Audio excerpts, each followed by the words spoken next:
어머니, 나 정숙이에요. 나만 보고 웃던 그 정숙이요. 정숙이 병원에서 절규했습니다. 말순이 욕창으로 쓰러졌는데 김준호가 보호자는 저면 충분합니다라며 정숙을 막았어요. 이모는 남이에요. 혈연이 우선이죠.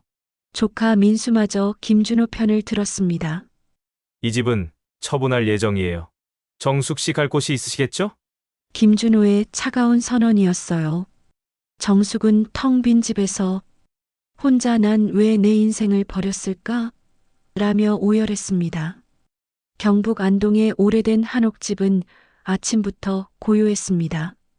마당에 핀 코스모스가 바람에 살랑거리는 소리만이 정막을 깨뜨렸죠. 김정숙은 새벽 5시에 눈을 떴습니다. 어느새 몸이 알아서 깨어나는 시간이 되어버렸어요. 열해 동안 하루도 빠짐없이 반복해온 일상이 몸에 배어 있었거든요. 어머니, 일어나셨어요? 정숙은 시어머니 이말순의 방문을 살며시 열었습니다. 85살의 말순은 이불을 뒤집어 쓰고 숨소리조차 가늘게 내고 있었어요. 정숙은 조심스럽게 다가가 말순의 이마에 손을 대어 보았습니다. 체온은 정상이었지만 기저귀를 확인해야 했어요. 어머니, 기저귀 갈아드릴게요. 말순은 눈을 뜨지 않은 채 몸을 맡겼습니다. 정숙의 손길은 익숙했어요. 젖은 기저귀를 벗기고 따뜻한 물수건으로 닦아내고 새 기저귀를 채우는 일련의 과정이 기계적으로 이어졌습니다.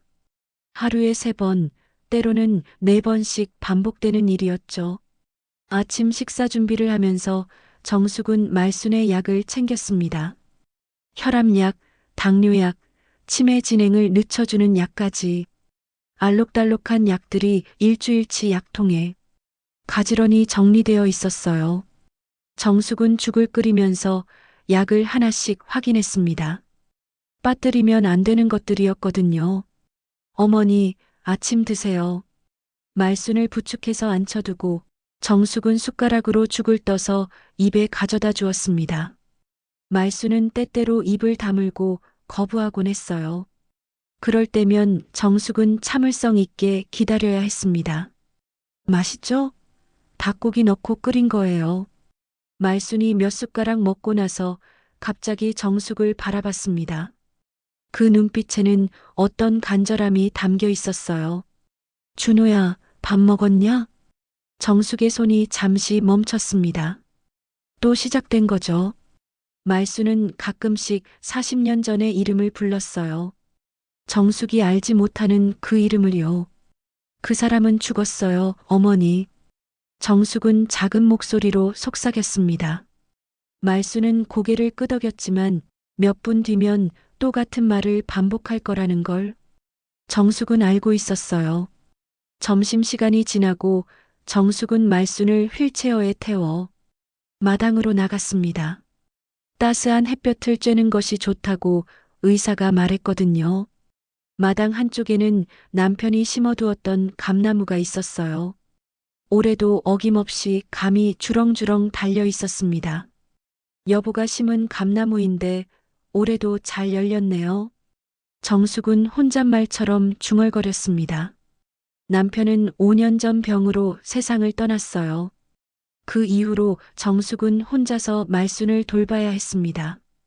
처음엔 막막했지만 이제는 익숙해졌어요. 아니, 익숙해질 수밖에 없었던 거죠. 오후 늦은 시간 마을 이장이 찾아왔습니다. 60대 중반의 이장은 정숙을 보며 걱정스러운 표정을 지었어요. 정숙이 어머니, 혼자 고생이 많으시오. 괜찮습니다. 어머니 모시는 게 당연한 일이죠. 이장은 잠시 망설이더니 입을 열었습니다. 그런데 말이오, 이 집이 어머니 명의로 되어 있지 않소? 혹시 상속 준비 같은 건 하셨소? 정숙의 눈빛이 흔들렸습니다. 상속이라는 말은 생각해 본 적이 없었어요. 지금까지는 그저 말순을 돌보는 것만 생각했거든요. 상속이요? 어머니가 연세도 많으시고 미리 준비해 두시는 게 좋을 것 같아서 말이요. 법적으로 복잡해질 수도 있으니까요. 이장이 돌아간 후 정숙은 혼자 앉아서 생각에 잠겼습니다. 10년 동안 이 집에서 말순을 돌봤지만 법적으로는 며느리일 뿐이었어요. 만약 말순에게 무슨 일이 생긴다면 이 집은 어떻게 될까요? 밤이 되자 정숙은 말순을 침대에 눕혔습니다. 기저귀를 한 번 더 확인하고 이불을 덮어주었어요. 말순은 조용히 잠들어갔습니다. 정숙은 자신의 방으로 돌아와 침대에 쓰러지듯 누웠습니다. 온몸이 무거웠어요. 60대의 나이에 매일 반복되는 간병은 힘들었지만 다른 선택지는 없었습니다. 이 집에서 말순과 함께하는 것이 정숙의 삶이었거든요. 창밖으로 달빛이 스며들었습니다. 고요한 한옥집에는 말순의 고른 숨소리와 정숙의 한숨소리만이 흘렀어요. 내일도 같은 일상이 반복될 테지만 오늘 이장이 한 말이 정숙의 마음 한편에 작은 씨앗처럼 남아 있었습니다. 그 다음 날 오후 정숙은 말순의 점심을 챙기고 있었습니다. 평소와 다름없는 하루였죠. 말순은 창가에 앉아 멍하니 마당을 바라보고 있었어요. 가끔 입술을 달싹거리며 무언가 중얼거렸지만 정숙에게는 들리지 않는 소리였습니다. 이야기가 마음에 닿으신다면 구독과 좋아요로 응원해주세요. 여러분의 가족 이야기도 댓글로 들려주시면 더욱 감사하겠습니다. 띵동. 현관문에서 초인종 소리가 울렸어요. 정숙은 손을 닫고 문 쪽으로 향했습니다. 문을 열자 우체부가 서 있었어요. 김정숙 씨 맞으시죠? 등기우편 왔습니다. 정숙은 고개를 끄덕이며 도장을 찍었습니다. 등기우편을 받는 일이 드물었거든요. 대부분 병원 진료비 고지서나 관공서에서 오는 통지서 정도였는데 오늘 온 우편은 좀 달랐어요. 봉투를 뜯어보니 가족관계 등록부 열람 안내라는 제목이 적혀 있었습니다. 정숙은 눈을 가늘게 뜨고 발신인을 확인했어요. 김준호라는 이름이 적혀 있었습니다. 김준호? 정숙은 그 이름을 몇 번 되뇌었습니다. 어디서 들어본 것 같은데 정확히 기억나지 않았어요. 편지 내용을 자세히 읽어보니 더욱 당황스러웠습니다. 안녕하십니까? 저는 이말순님의 아들 김준호입니다. 오랜 시간 연락드리지 못해 죄송합니다. 어머니의 안부가 궁금하여 가족관계 등록부를 열람하게 되었고 정숙님께서 어머니를 돌보고 계신다는 것을 알았습니다. 곧 한국에 들어가 어머니를 뵙고 싶습니다. 정숙의 손이 떨렸습니다. 김준호라는 이름 분명 말순이 가끔 부르던 그 이름이었어요. 그런데 아들이라고요? 정숙이 알기로는 말순에게 자식이 없었는데요. 정숙은 서둘러 말순이 앉아있는 거실로 갔습니다. 말순은 여전히 창밖을 바라보고 있었어요. 어머니, 김준호라는 분 아세요? 말순이 고개를 돌렸습니다. 그 순간 말순의 눈빛이 달라졌어요. 평소 흐릿했던 눈이 갑자기 또렷해졌습니다. 준호? 우리 준호? 말순의 목소리에 떨림이 있었어요. 정숙은 더욱 놀랐습니다. 말순이 이렇게 선명하게 반응하는 것을 본 지 오래되었거든요. 어머니, 준호가 누구예요? 내 아들, 내 첫째. 말순은 중얼거리더니 갑자기 울음을 터뜨렸습니다. 정숙은 당황해서 말순의 손을 잡았어요. 어머니, 왜 우세요? 괜찮아요. 준호야 어디 갔니? 엄마가 잘못했어. 말순은 계속 울면서 무언가를 중얼거렸습니다. 정숙은 이런 말순을 처음 봤어요. 평소에는 감정 표현이 거의 없었는데 김준호라는 이름을 듣자마자 이렇게 변한 거죠. 정숙은 말순을 달래고 나서 혼자 부엌에 앉았습니다. 편지를 다시 읽어봤어요. 김준호는 분명 말순의 아들이라고 했고 곧 한국에 온다고 했습니다. 그런데 정숙은 이런 사실을 전혀 몰랐어요. 시아버지가 살아계실 때도 남편이 살아있을 때도 김준호라는 사람에 대한 이야기는 들어본 적이 없었습니다. 혹시 말순에게 숨겨진 과거가 있는 걸까요? 저녁 시간이 되었지만 정숙은 식욕이 없었습니다. 말순은 오후 내내 준호야라는 말을 반복했어요. 때로는 울기도 하고 때로는 웃기도 했습니다. 마치 과거의 어떤 기억 속에 빠져 있는 것 같았어요. 어머니, 저녁 드세요. 정숙이 죽을 떠서 가져다 주자 말순은 정숙의 손을 잡았습니다. 정숙아, 준호 온다고 했지? 네, 어머니 편지가 왔어요. 내가 잘못했어. 준호한테 잘못했어. 말순의 눈에서 또 눈물이 흘렀습니다. 정숙은 궁금했지만 더 이상 묻지 않았어요. 말순의 상태가 불안정해 보였거든요. 밤이 되어 말순을 재우고 난 후 정숙은 다시 편지를 꺼내 읽었습니다. 김준호의 연락처가 적혀 있었어요. 정숙은 망설이다가 휴대폰을 들었습니다. 전화를 걸기 전에 잠시 생각했어요. 만약 정말로 말순의 아들이라면 지금까지 어디에 있었던 걸까요? 왜 10년 동안 말순이 치매로 고생하는 동안 나타나지 않았을까요? 정숙은 결국 전화를 걸지 못했습니다. 너무 많은 의문이 들었거든요. 대신 편지에 적힌 주소를 다시 확인했어요. 미국 로스앤젤레스라고 적혀 있었습니다. 그날 밤 정숙은 잠을 이루지 못했습니다. 옆방에서는 말순이 잠꼬대를 했어요. 준호야 미안해, 엄마가 미안해. 말순의 잠꼬대를 들으며 정숙은 복잡한 심정이었습니다. 10년 동안 혼자서 말순을 돌봐왔는데 갑자기 아들이 나타난다니요. 그것도 미국에서 살고 있던 아들이요. 정숙은 천장을 바라보며 생각했습니다. 김준호가 정말 온다면 어떤 일이 벌어질까요? 말순은 기뻐할까요? 아니면 더 혼란스러워할까요? 그리고 자신은 어떤 입장이 될까요? 새벽이 되어서야 정숙은 잠깐 잠들었습니다. 꿈속에서 정숙은 젊은 남자가 한옥집으로 들어오는 모습을 봤어요. 그 남자는 말순을 어머니라고 불렀고 말순은 눈물을 흘리며 그를 안았습니다. 정숙은 그 모습을 멀리서 지켜볼 뿐이었어요. 아침에 일어난 정숙은 어젯밤의 편지가 꿈이었으면 좋겠다고 생각했습니다. 하지만 식탁 위에 놓인 편지는 여전히 그 자리에 있었어요. 김준호라는 이름이 또렷하게 적힌 채로요. 편지를 받은 지 사흘이 지났습니다. 정숙은 여전히 김준호에게 연락하지 못하고 있었어요. 매일 편지를 다시 읽어보면서도 선뜻 전화를 걸 용기가 나지 않았거든요. 말순의 상태는 점점 불안정해졌습니다. 밤마다 준호를 찾으며 울음을 터뜨리곤 했어요. 준호야, 어디 있니? 엄마 여기 있어. 말순이 새벽에 깨어 소리를 지르면 정숙은 부랴부랴 달려가야 했습니다. 달래기도 쉽지 않았어요. 평소보다 훨씬 예민해진 상태였거든요. 그러던 어느 오후 현관문에서 초인종이 울렸습니다. 정숙은 별 생각 없이 문을 열었어요.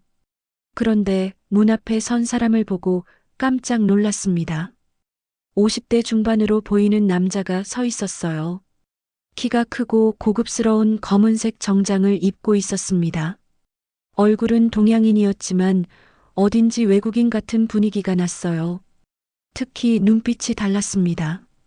안녕하세요, 김준호입니다. 남자는 유창한 한국어로 인사했지만 억양이 조금 어색했어요. 정숙은 한동안 말을 하지 못했습니다.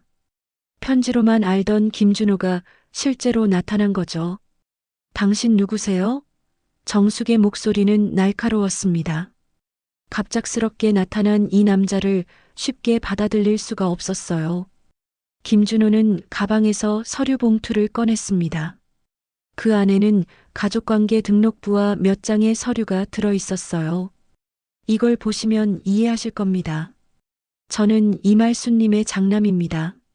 정숙은 서류를 받아들고 자세히 살펴봤습니다.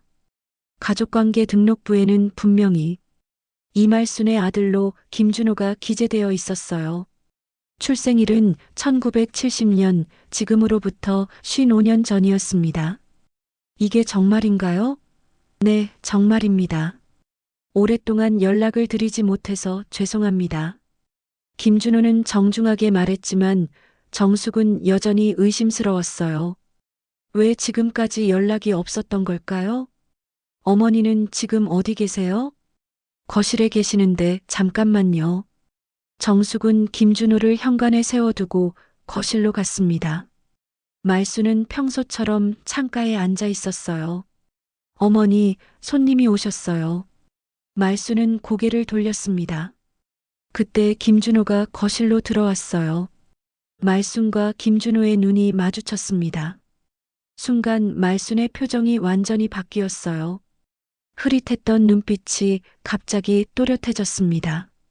치매 증상이 있는 사람이 맞나 싶을 정도로 선명한 반응이었어요. 준호야? 정말 우리 준호야? 말순은 떨리는 목소리로 물었습니다. 김준호는 말순 앞에 무릎을 꿇고 앉았어요. 네, 어머니 준호예요. 말순은 손을 뻗어 김준호의 얼굴을 만졌습니다. 마치 믿을 수 없다는 듯이 계속 어루만졌어요. 내 아들, 내 첫째 아들. 말순의 눈에서 눈물이 흘렀습니다. 김준호도 눈물을 글썽였어요. 정숙은 그 모습을 보며 복잡한 감정이 들었습니다. 어머니, 그동안 건강하셨어요? 준호야, 엄마가 미안해. 엄마가 너를 버렸어. 말순은 김준호의 손을 꼭 잡고 울었습니다. 김준호는 말순의 등을 토닥이며 달랬어요. 괜찮아요. 어머니 이제 왔으니까 괜찮아요. 정숙은 한편으로 밀려나는 느낌이었습니다. 10년 동안 혼자서 말순을 돌봤는데 김준호가 나타나자 말순의 관심은 온통 그에게 쏠려 있었어요. 그런데 어머니를 누가 돌보고 계셨나요? 김준호가 정숙을 바라보며 물었습니다. 정숙은 잠시 망설이다가 대답했어요. 제가 돌봤습니다. 10년 동안요. 10년 동안요? 혼자서요? 김준호의 표정에 놀라움이 스쳤습니다. 정숙은 고개를 끄덕였어요. 남편이 돌아가신 후에 제가 혼자 모셨습니다.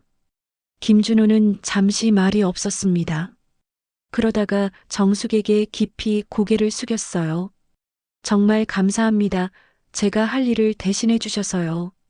하지만 그 다음에 나온 말이 정숙을 당황하게 했습니다. 이제 제가 어머니를 모시겠습니다. 네. 저는 어머니의 장남입니다. 당연히 제가 모셔야죠. 정숙의 가슴이 답답해졌습니다. 10년 동안 혼자 감당했던 모든 것들이 한순간에 의미 없는 일이 되는 것 같았어요. 그런데 지금까지 어디 계셨던 건가요? 정숙의 질문에 김준호는 잠시 주저했습니다. 미국에 있었습니다. 사정이 복잡해서 연락드리지 못했어요. 사정이 복잡하시다고요? 어릴 때 입양을 갔습니다. 그 이후로 연락이 끊겼어요. 김준호의 설명은 간단했지만 정숙에게는 납득이 되지 않았어요. 입양을 갔다고 해서 평생 연락을 하지 않을 이유는 없잖아요. 말수는 김준호의 손을 놓지 않았습니다. 마치 다시 사라질까봐 걱정하는 것 같았어요. 준호야, 이제 안 가지? 네, 어머니. 이제 어머니 곁에 있을게요. 김준호의 말을 들으며 정숙은 착잡했습니다.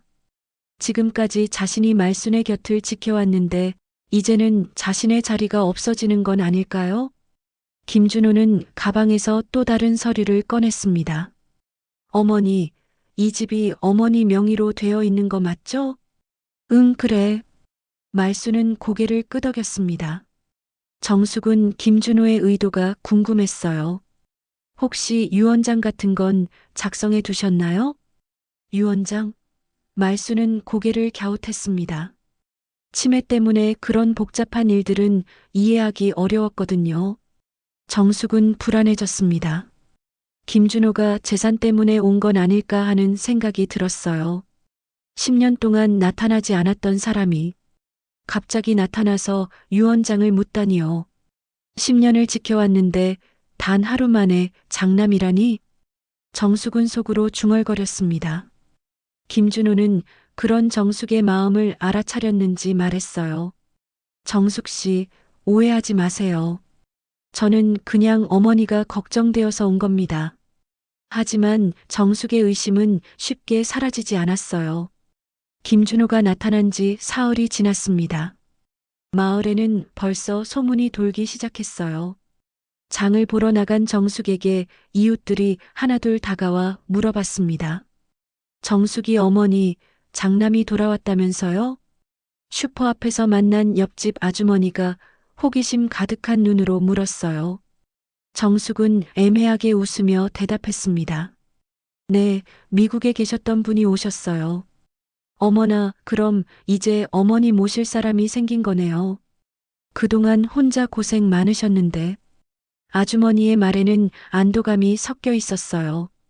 하지만 정숙에게는 그 말이 마음에 걸렸습니다. 마치 자신의 역할이 끝났다는 뜻으로 들렸거든요.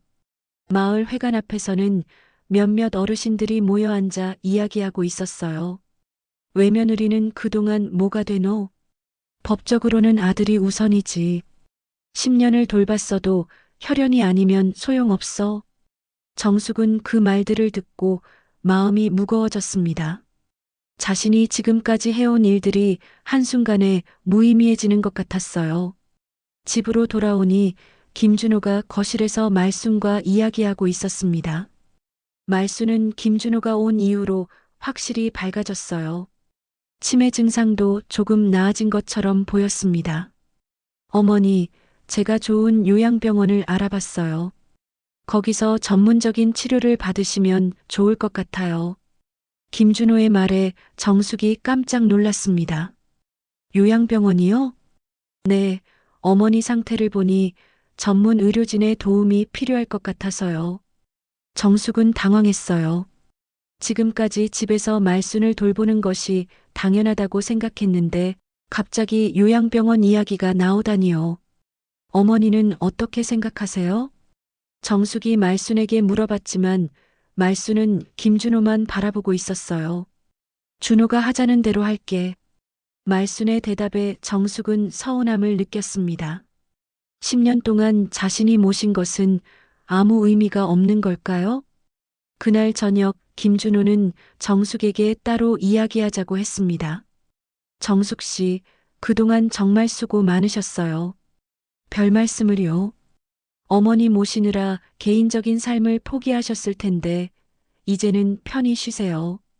김준호의 말은 정중했지만 정숙에게는 쫓겨나라는 말처럼 들렸어요.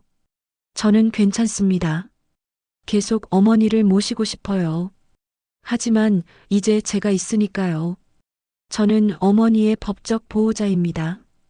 법적 보호자라는 말에 정숙은 할 말을 잃었습니다. 아무리 10년을 돌봤어도 법적으로는 김준호가 우선이었거든요.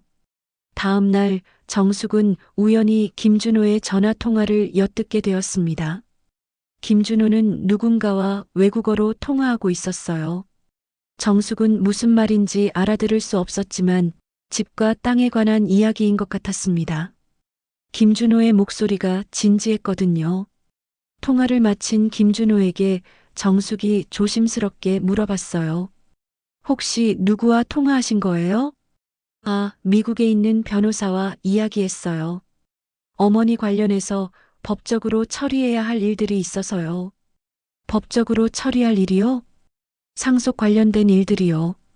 어머니 연세도 많으시고 미리 정리해둬야 할 것들이 있잖아요. 정숙의 가슴이 철렁했습니다. 이장이 며칠 전에 했던 말이 떠올랐어요. 상속 문제 말이죠. 그날 오후 정숙은 혼자 남편의 방을 정리하고 있었습니다.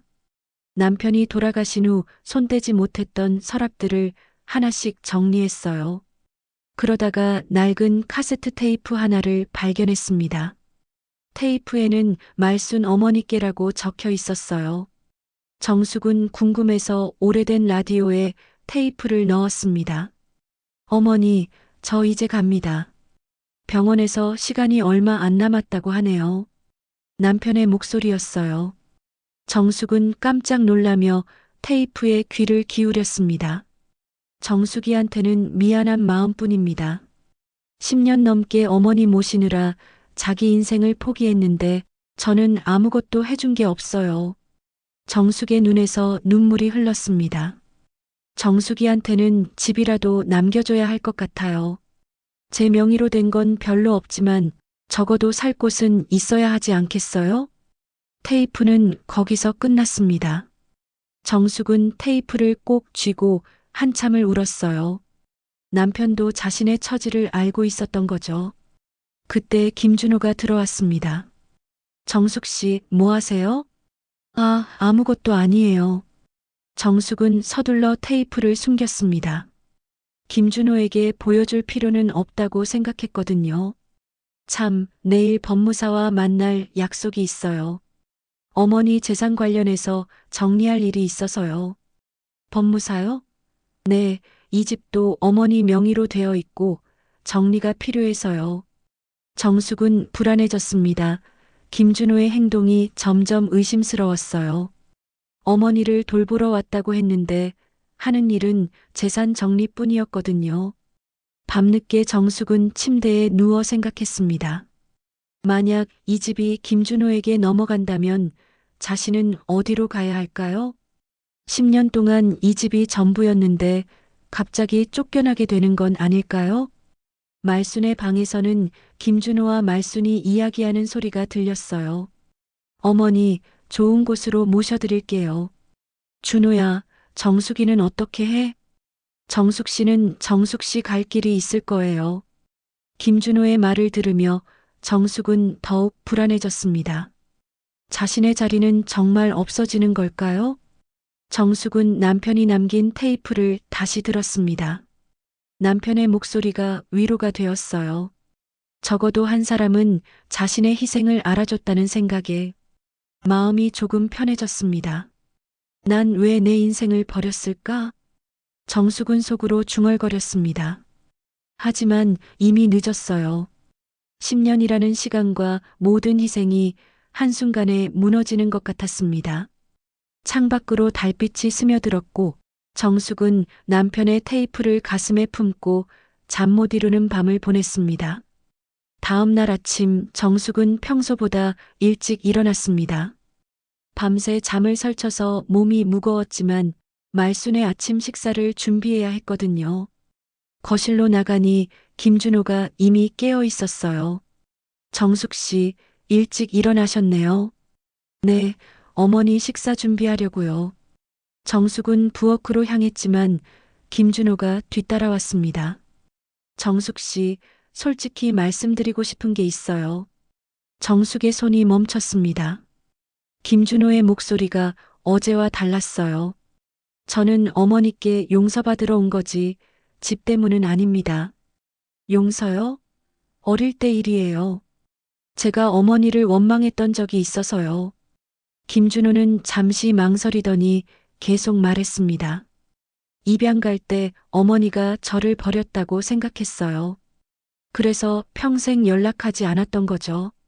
정숙은 김준호의 말을 들으며 복잡한 심정이었어요. 그의 말이 진실인지 아닌지 알 수 없었거든요. 그런데 지금은 어머니를 이해해요. 당시에는 어쩔 수 없는 상황이었겠죠. 김준호의 말에 정숙은 조금 마음이 누그러졌습니다. 하지만 여전히 의심스러운 구석이 있었어요. 점심시간 즈음 정숙의 조카 민수가 찾아왔습니다. 30대 중반의 민수는 정숙에게 유일한 가족이었어요. 남편이 돌아가신 후 가끔 안부를 묻곤 했거든요. 이모, 안녕하세요. 민수야, 어쩐 일이야? 민수는 거실에 앉은 김준호를 보더니 인사했습니다. 안녕하세요, 김준호 씨죠? 소문 들었어요. 김준호도 정중하게 인사했어요. 민수는 정숙을 부엌으로 데리고 가서 작은 목소리로 말했습니다. 이모, 이분이 정말 할머니 아들 맞아요? 서류상으로는 맞는 것 같아. 그럼 이제 어떻게 되는 거예요? 이모는 어디서 살 건데요? 민수의 질문에 정숙은 답을 할 수 없었어요. 자신도 모르는 일이었거든요. 그때 민수가 예상치 못한 말을 했습니다. 이모, 솔직히 말씀드리면 김준호 씨 말이 맞는 것 같아요. 뭐가? 혈연이 우선이죠. 법적으로 보면 이모는 남이에요. 정숙은 귀를 의심했습니다. 조카가 이런 말을 하다니요. 민수야, 너 무슨 말을. 이모, 현실을 받아들이세요. 10년 동안 고생하신 건 인정하지만 법은 법이잖아요. 민수의 말에 정숙은 큰 충격을 받았어요. 가족이라고 생각했던 조카마저 자신을 외면하는 것 같았거든요. 그분이 어머니를 잘 모셔드릴 거예요. 이모도 이제 편히 쉬세요. 민수가 돌아간 후 정숙은 홀로 앉아 있었습니다. 세상에서 가장 가까운 사람들마저 자신을 이해해주지 않는다는 생각에 마음이 아팠어요. 그날 오후 큰 일이 벌어졌습니다. 말순이 갑자기 쓰러진 거예요. 정숙이 말순의 방에 들어가니 말순이 침대에서 신음하고 있었습니다. 어머니, 어디가 아프세요? 말순의 등 부분에 욕창이 생겨 있었어요. 며칠 전부터 조금씩 생기기 시작했는데 갑자기 심해진 것 같았습니다. 준호 씨, 빨리 오세요. 정숙이 소리치자 김준호가 달려왔어요. 말순의 상태를 보더니 즉시 구급차를 불렀습니다. 어머니, 괜찮아요. 병원에 가면 나을 거예요. 구급차가 도착하고 말순을 병원으로 옮겼습니다. 정숙도 함께 가려고 했는데 김준호가 막았어요. 정숙 씨는 집에 계세요. 제가 모시고 갈게요. 저도 같이 가야죠. 어머니가 보호자는 저면 충분합니다. 김준호의 말에 정숙은 당황했어요. 10년 동안 말순의 모든 병원 일을 혼자 처리해 왔는데 갑자기 보호자 자격조차 박탈당한 기분이었거든요. 결국 정숙은 집에 혼자 남게 되었습니다. 빈집은 너무 조용했어요. 말순의 빈 침실을 보며 정숙은 눈물이 났습니다. 어머니, 나 정숙이에요. 나만 보고 웃던 그 정숙이요. 정숙은 혼자서 소리쳤습니다. 하지만 아무도 들어주는 사람은 없었어요. 밤늦게 김준호가 돌아왔습니다. 정숙은 급하게 물어봤어요. 어머니는 어떠세요? 욕창이 심해서 입원하셔야 할 것 같아요. 며칠은 병원에 계셔야 해요. 제가 병원에 가서 간병할게요. 아니에요. 간병사를 고용했어요. 김준호의 말에 정숙은 또 한 번 충격을 받았습니다. 자신의 자리가 점점 없어지고 있었어요. 정숙 씨, 어머니가 입원해 계시는 동안 이 집을 정리하려고 해요. 집을 정리한다고요? 네, 어머니를 요양원에 모시기로 했거든요. 이 집은 처분할 예정이에요. 정숙은 머리가 하얘졌습니다. 집까지 처분한다니요. 그럼 저는 어디서 살아요? 정숙 씨 갈 곳이 있으시겠죠. 조카분도 계시고요. 김준호는 마치 당연한 일인 것처럼 말했어요. 정숙은 할 말을 잃었습니다. 그날 밤 정숙은 잠들지 못했습니다. 10년 동안 자신이 쌓아온 모든 것들이 하루아침에 무너지고 있었어요. 말순도, 집도, 자신의 자리도 모두 사라지는 것 같았습니다. 새벽에 정숙은 남편의 테이프를 다시 들었어요. 남편의 목소리가 더욱 간절하게 들렸습니다. 정숙이한테는 집이라도 남겨줘야 할 것 같아요. 남편의 유언을 들으며 정숙은 생각했습니다. 이 테이프가 자신에게 남은 유일한 희망일지도 모른다고요. 정숙은 테이프를 꼭 쥐고 결심했습니다. 이대로 포기할 수는 없다고요. 10년의 세월과 자신의 희생을 지켜내야 한다고요. 창밖으로 새벽이 밝아오고 있었습니다. 정숙에게는 새로운 하루가 시작되는 것 같았어요. 새벽 6시 정숙은 결심을 굳혔습니다. 더 이상 가만히 있을 수는 없었어요. 남편이 남긴 테이프를 가지고 변호사를 찾아가기로 했습니다. 하지만 그 전에 해야 할 일이 있었어요. 정숙은 말순의 방으로 들어갔습니다. 김준호가 병원에 있는 동안 혼자 있을 수 있는 시간이었거든요. 방안을 자세히 살펴보니 평소에 보지 못했던 것들이 눈에 들어왔어요. 침대 옆 서랍을 열어보니 오래된 일기장이 하나 있었습니다. 표지가 낡아서 언제 쓴 건지 알 수 없었어요. 정숙은 조심스럽게 일기장을 펼쳤습니다. 첫 페이지에는 흐린 글씨로 날짜가 적혀 있었어요.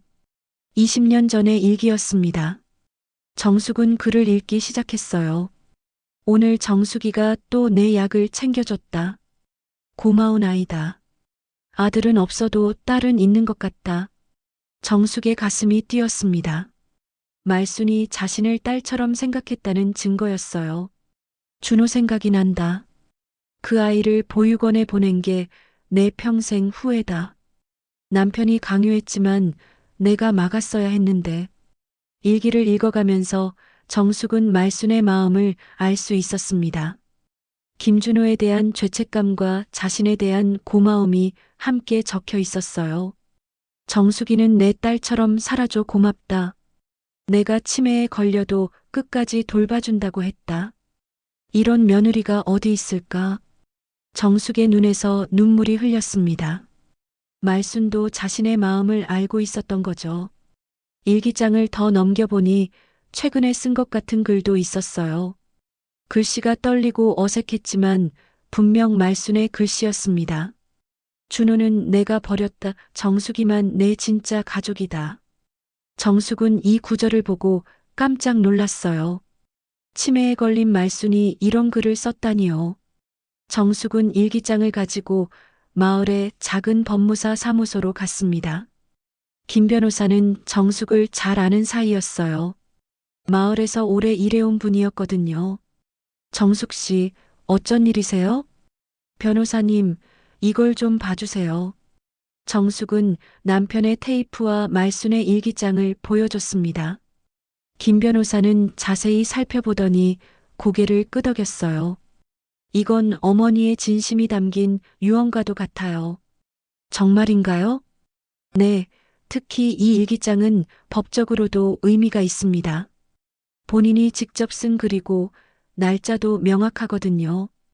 김 변호사는 정숙에게 희망을 주었어요. 김준호 씨가 법적으로는 장남이 맞지만 이런 증거들이 있으면 상황이 달라질 수 있어요. 어떻게 달라진다는 말씀이세요? 어머니의 의사가 명확히 드러나잖아요. 10년간의 간병 사실과 함께 제시하면 법원에서도 고려할 거예요. 정숙은 처음으로 희망을 느꼈습니다.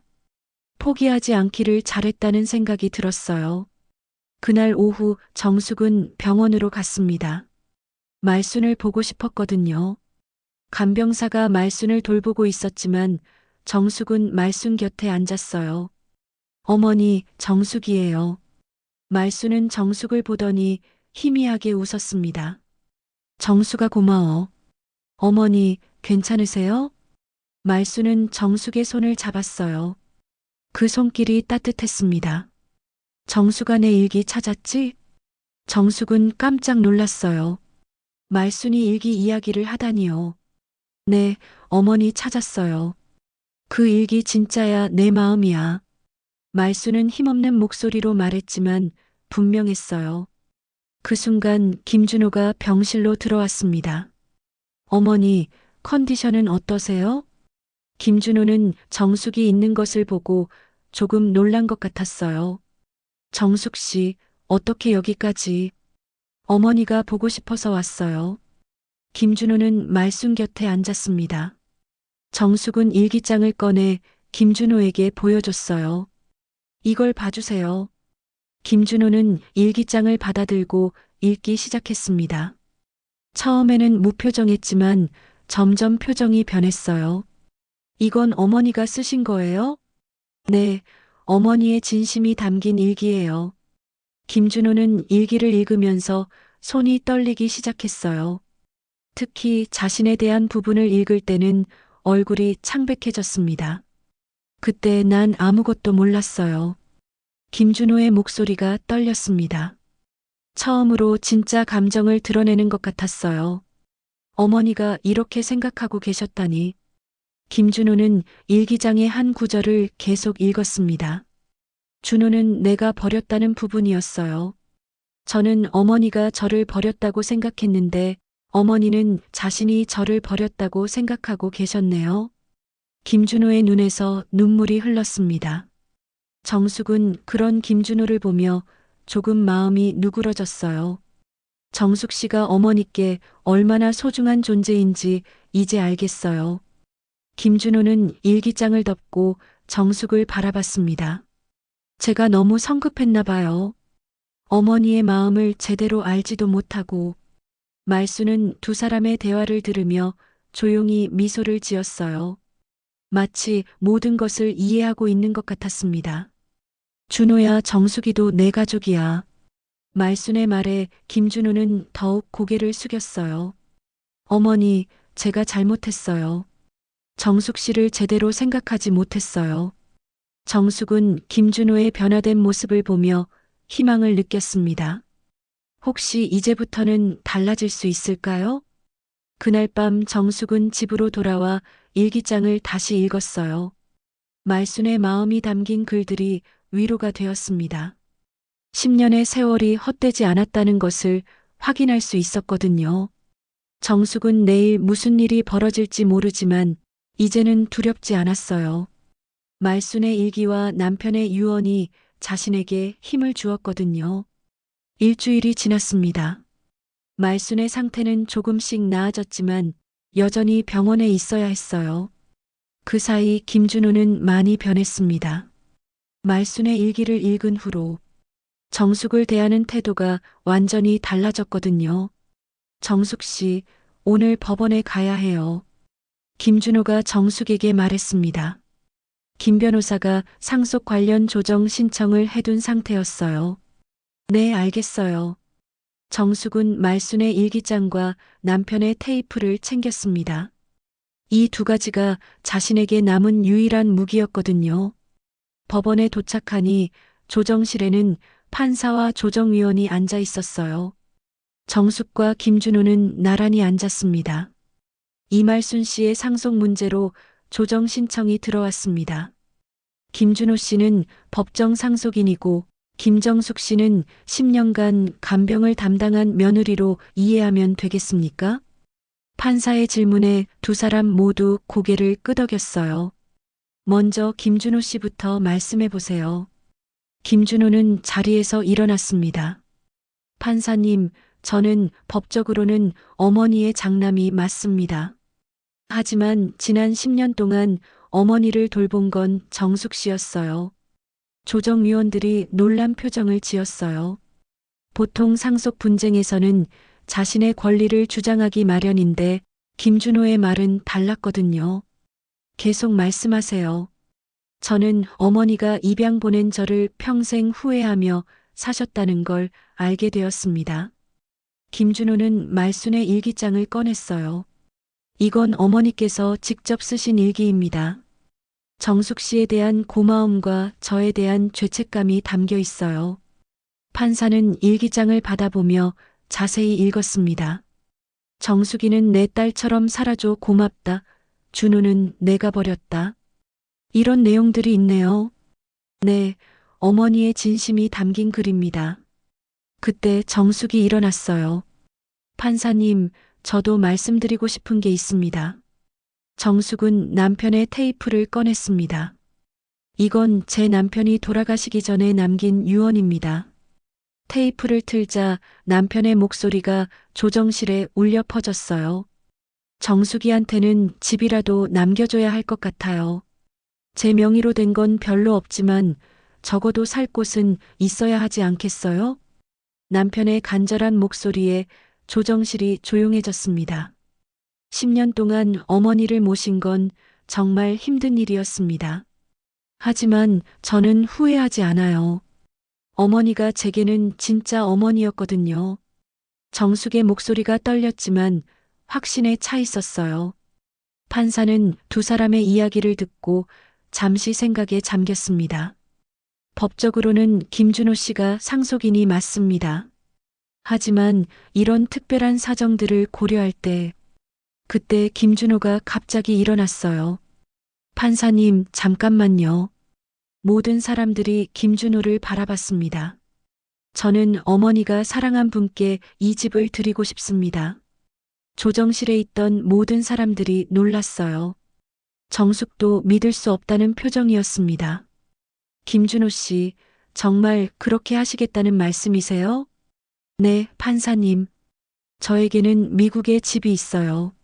하지만 정숙 씨에게는 이 집이 전부예요. 김준호는 정숙을 바라보며 말했어요. 그분이 진짜 가족이었습니다. 혈연이 중요한 게 아니라 마음이 중요한 거더라고요. 정숙의 눈에서 눈물이 흘렸습니다.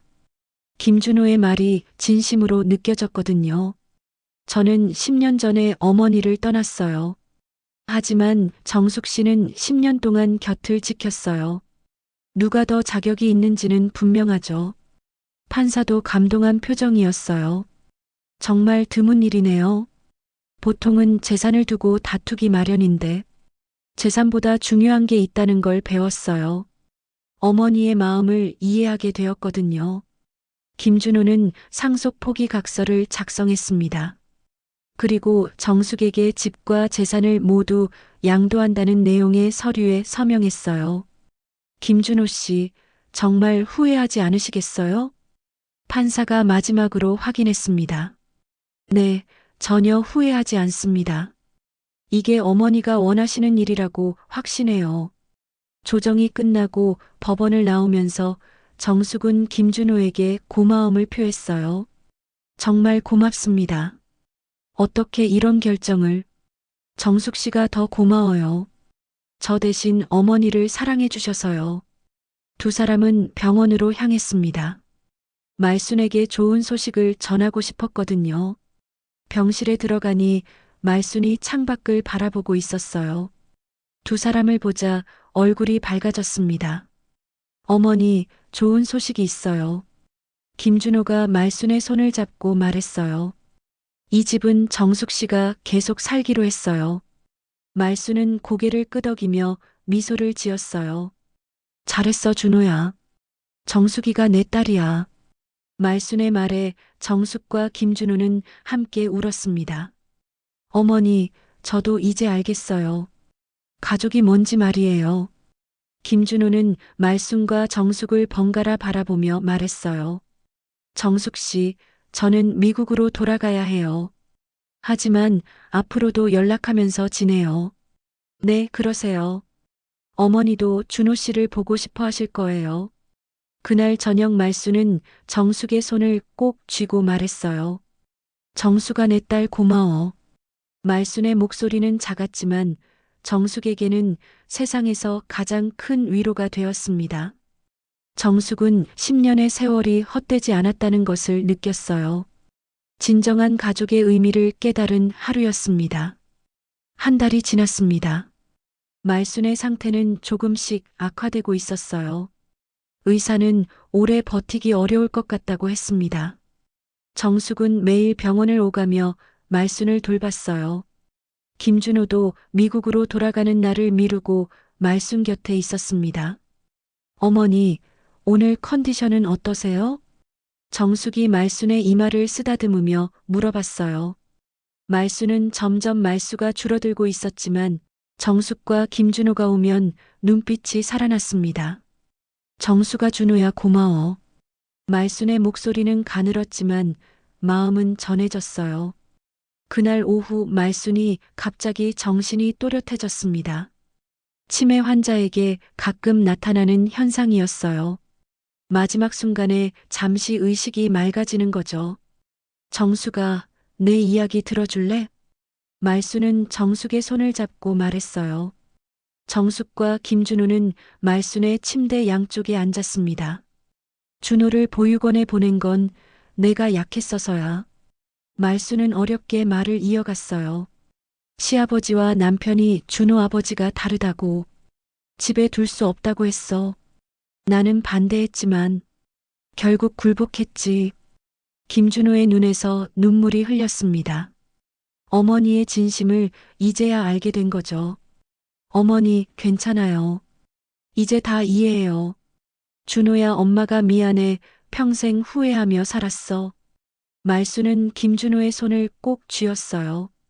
그리고 정수가, 너는 내가 선택한 딸이야. 혈연보다 더 소중한 내 딸이야. 정숙은 울면서 대답했어요. 어머니, 저도 어머니가 제 친어머니보다 더 소중해요. 말수는 두 사람의 손을 마주잡게 했어요. 너희 둘이 서로 의지하며 살아. 이제 너희가 가족이야. 그날 밤 말수는 조용히 잠들었습니다. 정숙과 김준호가 지켜보는 가운데 평안하게 숨을 거두었어요. 마지막까지 두 사람의 손을 놓지 않았습니다. 어머니 정숙과 김준호는 함께 울었어요. 말수는 고통 없이 편안하게 떠났습니다. 장례식은 조용히 치러졌습니다. 마을 사람들이 많이 왔어요. 정숙을 격려하는 사람들이 대부분이었습니다. 정숙이 어머니, 정말 고생 많으셨어요. 어머니를 끝까지 모신 정숙 씨가 진짜 효부지요.